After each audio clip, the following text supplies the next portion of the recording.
Now, hello students. Now this is time for your chemistry class. तो तुम लोग chemical bonding chapter पढ़ रहे हो, उसमें अब लास्ट टॉपिक जो कल बताया था मॉलिक्यूलर ऑर्बिटल थ्योरी, तो उसी के एग्जाम्पल आज तुम लोगों को दिखा करके बताना है कि किस तरह से मॉलिक्यूलर ऑर्बिटल थ्योरी किस तरह से के हिसाब से किस तरह से मॉलिक्यूल्स बनते हैं, किस तरह से मॉलिक्यूलर ऑर्बिटल बनती हैं। तो आज का चैप्टर, आज तुम लोगों का चैप्टर ये ख़त्म हो जाएगा और इसको अच्छे से समझना क्योंकि काफ़ी इम्पोर्टेंट थ्योरी है और मॉडर्न थ्योरी है, मॉडर्न मॉलिक्यूलर ऑर्बिटल थ्योरी।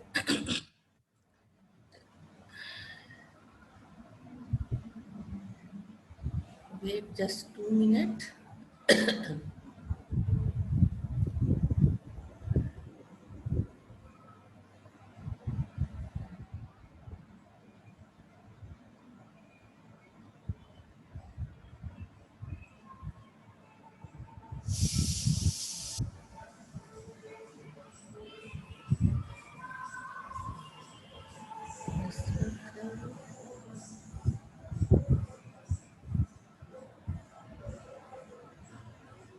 चला गया।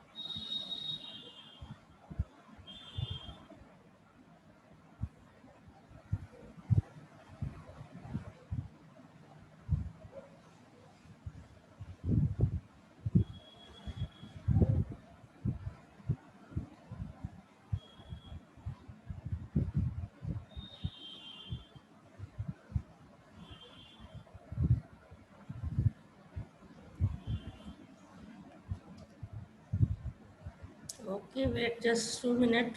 मिल नहीं रहा है इस वक्त, एक बार चेक कर दूँ ड्राइव में।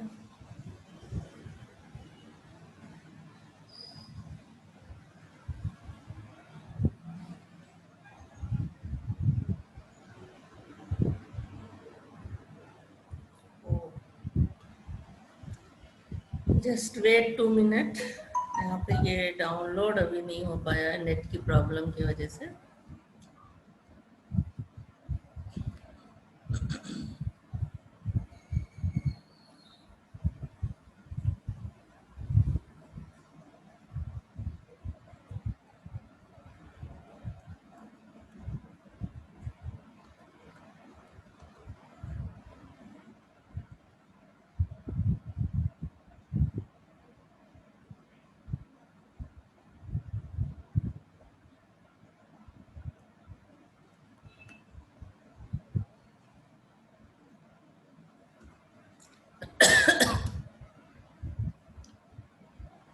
फिर से देखते हैं इसको।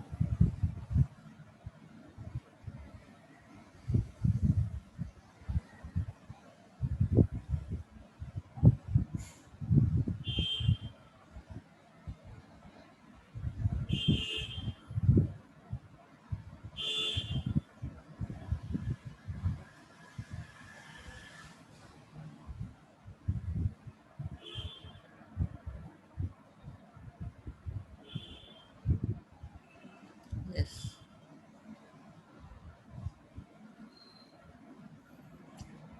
कुछ नेटवर्क प्रॉब्लम थी जिसकी वजह से स्क्रीन पे शेयरिंग में प्रॉब्लम आई, इस वजह से तुम लोगों का कई मिनट बर्बाद हुआ। बहरहाल,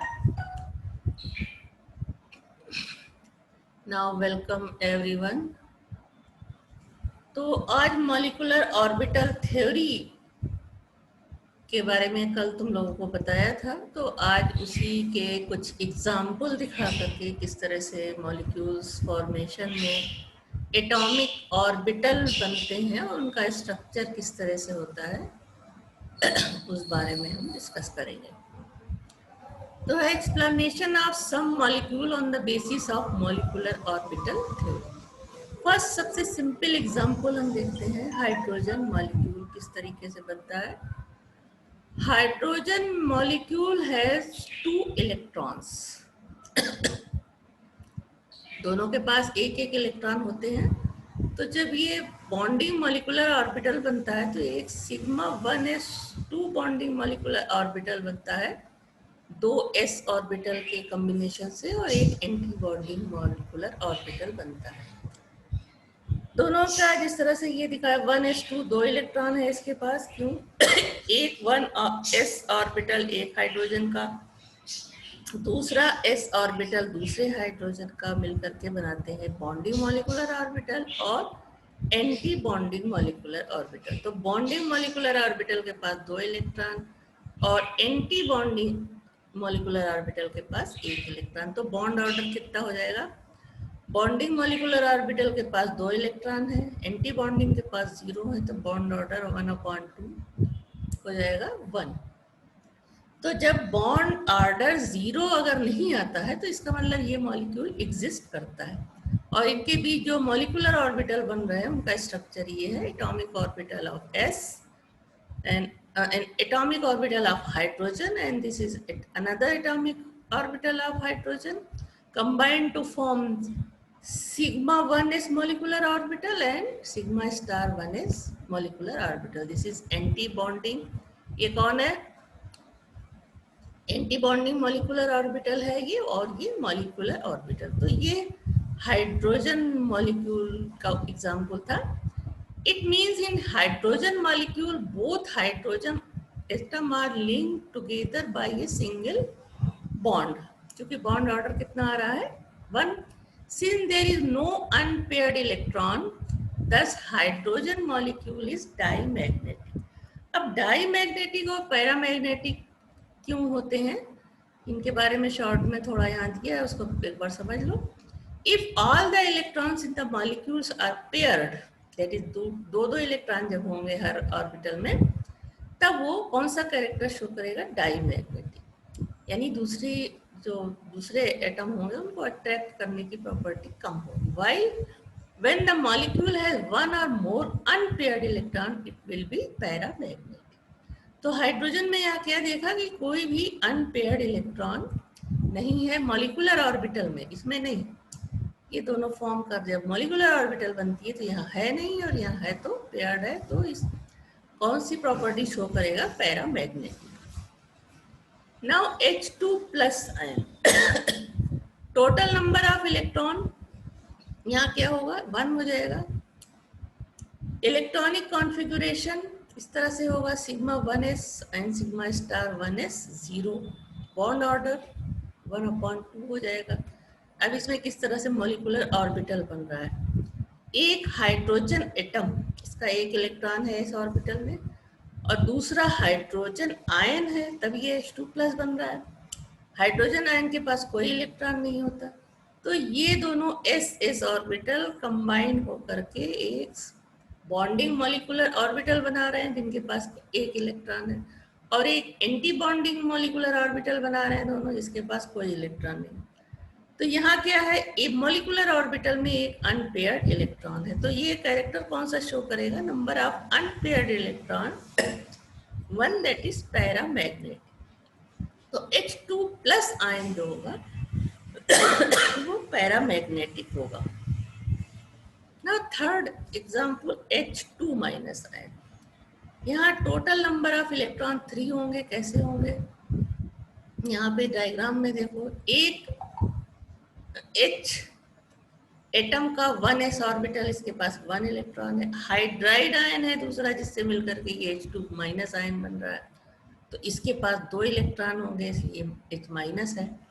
तो अब ये दोनों 1s, एक H हाइड्रोजन एटम का और 1s हाइड्राइड आयन के एटॉमिक ऑर्बिटल कंबाइन होकर के बॉन्डिंग मॉलिक्यूलर ऑर्बिटल बना रहे हैं। यहाँ 2 इलेक्ट्रॉन और एक एंटी बॉन्डिंग मॉलिक्यूलर ऑर्बिटल बन रही है जिसके पास एक अनपेयर्ड इलेक्ट्रॉन है। बॉन्ड ऑर्डर यहाँ क्या हो गया था, 2 बॉन्डिंग इलेक्ट्रॉन है और 1 एंटी बॉन्डिंग ऑर्डर है, तो बॉन्ड इलेक्ट्रॉन है तो बॉन्ड ऑर्डर हाफ हो गया। तो जिससे नंबर ऑफ अनपेयर्ड इलेक्ट्रॉन यहाँ पे एंटी बॉन्डिंग ऑर्बिटल में 1 है, तो ये कौन सा कैरेक्टर शो करेगा, paramagnetic, due to presence of 1 unpaired electron.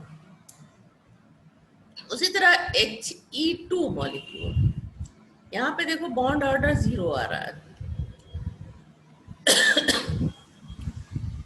एक He के पास 2 इलेक्ट्रॉन होता है, तो एक हीलियम के का एक s ऑर्बिटल और दूसरे हीलियम के दूसरे s ऑर्बिटल से मिलकर के मॉलिक्यूलर ऑर्बिटल बना रहे हैं और एंटी मॉलिक्यूलर ऑर्बिटल।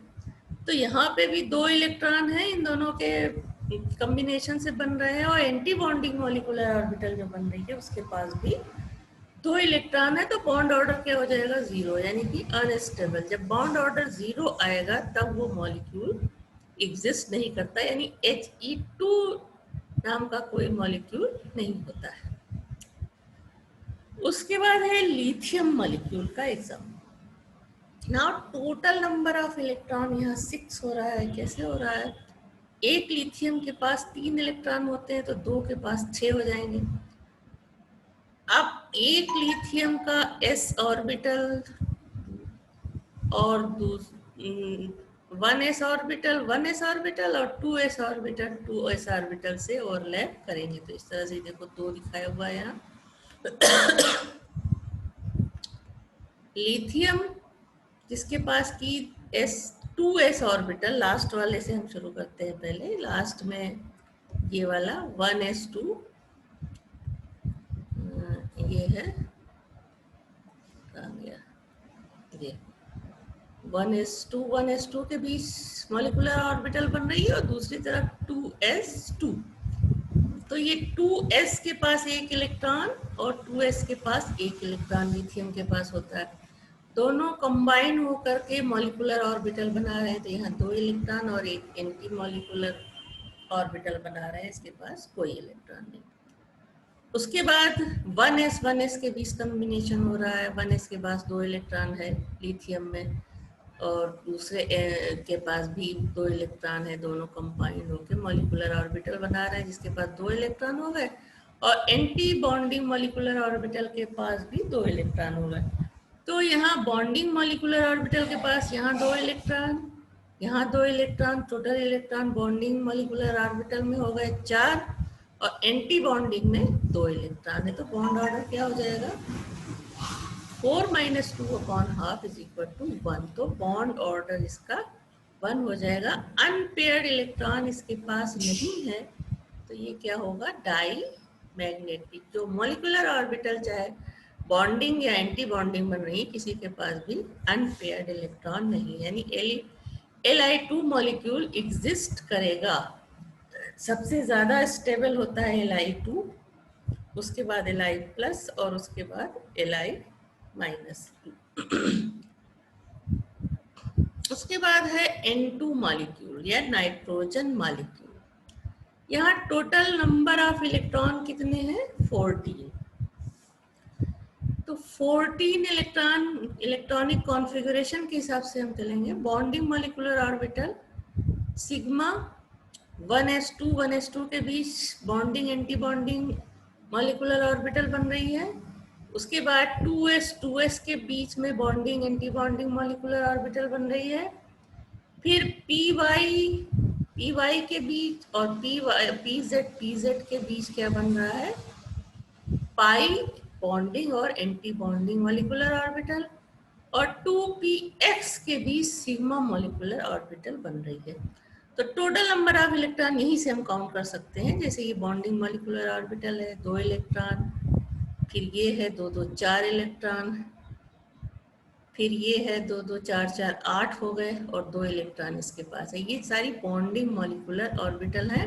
तो टोटल इलेक्ट्रॉन इनके काउंट कर सकते हो, 2 2 4, उसके बाद 4 4 8 और 2 10, तो 10 हो गए। ये एंटी बॉन्डिंग जहाँ स्टार लगा है वो एंटी बॉन्डिंग मॉलिक्यूलर ऑर्बिटल है, तो ये 2 इलेक्ट्रॉन, और ये 2 इलेक्ट्रॉन, तो ये हो गए 4।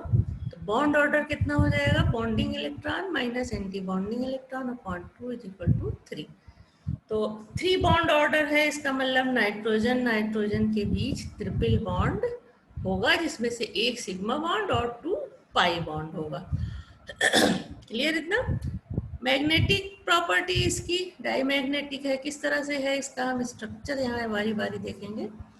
तो स्टार्टिंग यहाँ से हो रही है ये सिग्मा 2px2, पहला डायग्राम जो है 2p ऑर्बिटल के पास ये तुम्हारे pi anti bonding bonding pi orbital ये कंबाइंड हो रहा है py और px। तो ये anti bonding bonding pi molecular orbital बन रही है, और pz क्या है, ये सिग्मा मॉलिक्यूलर ऑर्बिटल बना रहा है। तो बॉन्डिंग मॉलिक्यूलर ऑर्बिटल के पास यहाँ पे 6 इलेक्ट्रॉन है, और इधर ये anti bonding same anti bonding molecular orbital बन रही है, जैसे यहाँ px के बीच, उसके बाद py के बीच, तो ये एंटी बॉन्डिंग मॉलिक्यूलर ऑर्बिटल बनी। इसी तरह sigma pi anti bonding molecular orbital बनी, जिसके पास इलेक्ट्रॉन नहीं है। तो ये pp ओवरलैप से बना। उसके बाद यहाँ पे देखो 2s था, ये 2s बॉन्डिंग मॉलिक्यूलर ऑर्बिटल और एंटी बॉन्डिंग मॉलिक्यूलर ऑर्बिटल। उसका डायग्राम ये है 2s, एक नाइट्रोजन का 2s दूसरे नाइट्रोजन के 2s के, जिसके पास की दो इलेक्ट्रॉन है, दोनों कंबाइन होके सिग्मा 2s मॉलिक्यूलर ऑर्बिटल बना रहे हैं, और सिग्मा स्टार यानी एंटी बॉन्डिंग मॉलिक्यूलर ऑर्बिटल बना रहे हैं। तो यहाँ पे 2 इलेक्ट्रॉन इसके पास है बॉन्डिंग मॉलिक्यूलर ऑर्बिटल के पास, यहाँ 4 6 हो गया, और 6 ये 2 8 हो गया बॉन्डिंग मॉलिक्यूलर ऑर्बिटल के पास इलेक्ट्रॉन। उसके बाद है 1s के बीच कॉम्बिनेशन हो रहा है, यहाँ जो देखो फार्मूला लिखा था उसके हिसाब से। अब लास्ट में हम यहाँ से शुरू करते हैं, सबसे पहले इसकी बॉन्डिंग देखा, फिर इसकी बॉन्डिंग, फिर इसकी बॉन्डिंग, और लास्ट में 1s की bonding. 1s orbital of nitrogen combined with 1s orbital of another nitrogen atom combined to form bonding molecular orbital sigma 1s and anti-bonding molecular orbital sigma 1s। तो 2 electron bonding molecular के पास और 2 anti bonding के पास। तो bonding molecular orbitals के पास electron कितने हो गए, 2 2 4 4 8 और 2 10, जो अभी ऊपर जब बॉन्ड ऑर्डर निकाला था तो देखा था। इसी तरह से एंटी बॉन्डिंग मॉलिक्यूलर ऑर्बिटल के पास ऊपर कहीं नहीं है, यहाँ 2 है, उसके बाद यहाँ पे भी 2 है, तो 4 10 4 करके बॉन्ड ऑर्डर निकाला गया था। तो इस तरह से मॉलिक्यूलर ऑर्बिटल नाइट्रोजन एटम में फॉर्म होता है, और इसका जब हम इलेक्ट्रॉनिक कॉन्फ़िगरेशन लिखेंगे तो इस तरह से लिखेंगे। तो इस तरह का इलेक्ट्रॉनिक कॉन्फ़िगरेशन अगर कहीं दिया हुआ है तो इससे तुम बॉन्डिंग और नॉन बॉन्डिंग इलेक्ट्रॉन काउंट कर सकते हो। जितने बॉन्डिंग मॉलिक्यूलर ऑर्बिटल हैं उनमें स्टार नहीं होगा, तो उनके इलेक्ट्रॉन को काउंट करके वो बॉन्डिंग मॉलिक्यूलर इलेक्ट्रॉन हो जाएंगे, और जहाँ स्टार लगा हुआ है वो एंटी बॉन्डिंग मॉलिक्यूलर ऑर्बिटल है, तो उसको काउंट करके वो एंटी बॉन्डिंग इलेक्ट्रॉन हो जाएंगे। दोनों को माइनस करके 2 से डिवाइड करोगे तो बॉन्ड ऑर्डर आ जाएगा। जितना बॉन्ड ऑर्डर आएगा उतना ही 2 एटम्स के बीच बॉन्ड होगा, जैसे कि नाइट्रोजन के बीच 3 बॉन्ड होते हैं, और इनका स्ट्रक्चर इस तरह से है, pp ओवरलैपिंग का, 2s का और 1s ओवरलैपिंग ऑफ ऑर्बिटल्स। उसके बाद है ऑक्सीजन मॉलिक्यूल। एक ऑक्सीजन के पास 8 इलेक्ट्रॉन होता है, जब 2 होंगे O2 में तो 16 हो जाएंगे। तो इनका डायग्राम इस तरह 1s2 bonding anti bonding molecular orbital बनेगा, 2s2 bonding and anti bonding molecular orbital बनेगा। अब P के बीच 2px2 के बीच bonding and anti bonding molecular orbital बनेंगे, और बाकी के 2 py और pz ये आपस में कंबाइंड होकर के, लेटरली कंबाइंड होकर के जैसा कि लेटरल ओवरलैपिंग में पढ़ा था, पाई बॉन्डिंग और पाई एंटी बॉन्डिंग मॉलिक्यूलर ऑर्बिटल बनाएंगे। तो बॉन्ड ऑर्डर यहाँ से हम कैलकुलेट कर सकते हैं। बॉन्डिंग मॉलिक्यूलर ऑर्बिटल में कितने इलेक्ट्रॉन है? 2 to 4 to 6, 6 4 10 इलेक्ट्रॉन हो गए। एंटी बॉन्डिंग में 2 to 4 and 2 6, तो 10 - 6/2 बॉन्ड ऑर्डर कितना आया? 2, यानी ऑक्सीजन ऑक्सीजन के बीच डबल बॉन्ड है, एक सिग्मा और एक पाई बॉन्ड। अब इनका अलग अलग हम फॉर्मेशन पहले हम पी ऑर्बिटल के बीच देखते हैं। तो सिग्मा पी जेड ऑर्बिटल और पी जेड ऑर्बिटल के बीच में जब कॉम्बिनेशन हो रहा है, मॉलिक्यूलर ऑर्बिटल बन रही है, तो ये बॉन्डिंग मॉलिक्यूलर ऑर्बिटल बनी है और यहाँ पे ये sigma star 2pz anti bonding molecular orbital बनी। अब px और py के बीच जब कॉम्बिनेशन होगा तो पाई 2px and 2π2py bonding molecular orbital बनेगा और pi star 2px and pi star 2py anti bonding molecular orbital बनेगा। तो यहाँ बॉन्डिंग इलेक्ट्रॉन कितने हो गए? इनके पास 2, यहाँ 4 6, एंटी बॉन्डिंग में 2 इलेक्ट्रॉन है। उसके बाद ऑक्सीजन के 2s ऑर्बिटल्स के बीच मॉलिक्यूलर ऑर्बिटल बनेंगे।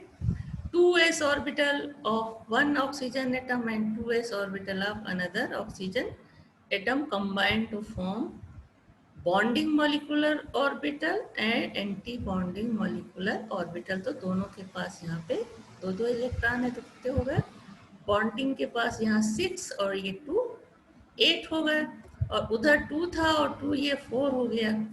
अब 1s के बीच में कॉम्बिनेशन होगा, तो 1s orbital of one oxygen and 1s orbital of second oxygen form combined to form molecular orbital sigma 1s and anti bonding molecular orbital sigma star 1s। तो अब bonding molecular electron कितने हो गए? 2 इसके पर 2 to 4 to 6 and 4 10 electron. और anti bonding के पास यहाँ पे 2 थे, 2 4 और 2 6, तो 10 - 6 निकाला था। तो बॉन्ड ऑर्डर कितना आया था? 2, यानी ऑक्सीजन के बीच 2 डबल बॉन्ड होता है, एक सिग्मा और एक पाई। अब इसमें अनपेयर्ड इलेक्ट्रॉन देखो यहाँ पे है, ऑक्सीजन के पास अनपेयर्ड इलेक्ट्रॉन है मॉलिक्यूल बॉन्डिंग मॉलिक्यूलर ऑर्बिटल के पास, तो इसका कैरेक्टर क्या होगा? Para magnetic.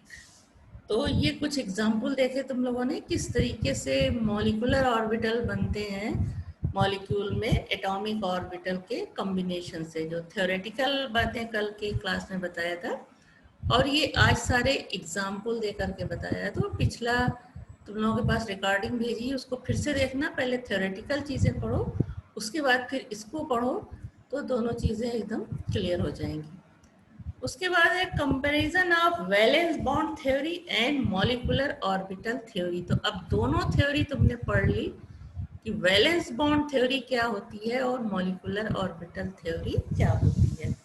अब दोनों का कंपैरिजन है कि कहाँ इनमें समानता है, रिसेम्बलेंस कहाँ है, आपका क्या इनमें डिफरेंस है। तो पहले points of resemblance. First point, for the covalent bond formation, orbital overlap is necessary in both the theories. दोनों में ऑर्बिटल का की ओवरलैपिंग होती है, जैसे कि अभी एग्जांपल में देखा। The second similarity, the orbitals responsible for the overlapping must have nearly same energies and proper orientation according to both the theories. Third point, according to both the theories, the electron density is high in the region between the atomic nuclei. ये सारी चीजें common है दोनों theories में। Both the theories account for the directional nature of the bond. And fifth point, both the theories predict non-existence of He2 and Ne2 molecules. Molecules दोनों ही theory बताती हैं कि He यानी हीलियम, He2 और Ne2 molecule exist नहीं करते क्योंकि इनके बॉन्ड ऑर्डर 0 आते हैं, and both the theories are approximate. Now point of difference, अब डिफरेंस भी है दोनों थ्योरीज में, कुछ सिमिलरिटीज थी और कुछ डिफरेंस भी है। First difference, in valence bond theory, atomic orbitals of the combining atom do not lose their individual character to a great extent. But in molecular orbital theory, atomic orbitals of the combining atoms lose their identity and new molecular orbitals come into existence. तो ये difference है. Second point, according to valence bond theory, electron density increase in the region of overlap, while in molecular orbital theory, there is increase as well as decrease in electron density in the region of orbital overlap. Third point, in valence bond theory, resonance plays its important, while in molecular orbital theory, resonance has no role to play.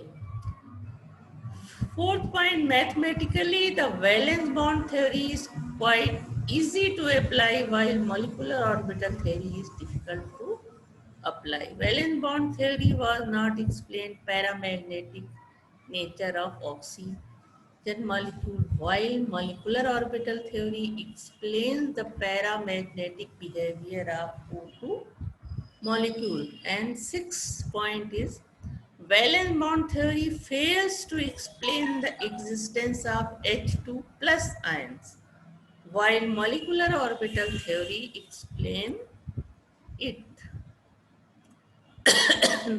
So this is the comparison between the molecular orbital theory and valence bond theory. तो ये तुम्हारा आज जो chemical bonding chapter था काफ़ी लंबा था और आज ये ख़त्म हुआ। तो इस चैप्टर को अब तुम लोग अच्छे से पढ़ो और समझो कि किस तरीके से बॉन्ड बनते हैं, किस तरीके से मॉलिक्यूल का स्ट्रक्चर किस तरह एक्सप्लेन किया जाता है। तो इसको पढ़ोगे तो क्लियर हो जाएंगी सारी चीज़ें। तो अब इसका जो थोड़ा बहुत नोट्स वगैरह रह गया है पीडीएफ के ज़रिए उसको तुम लोग बना लेना। उसके बाद हम 1-2 दिन के बाद नया चैप्टर ऑक्सीडेशन रिडक्शन स्टार्ट करेंगे।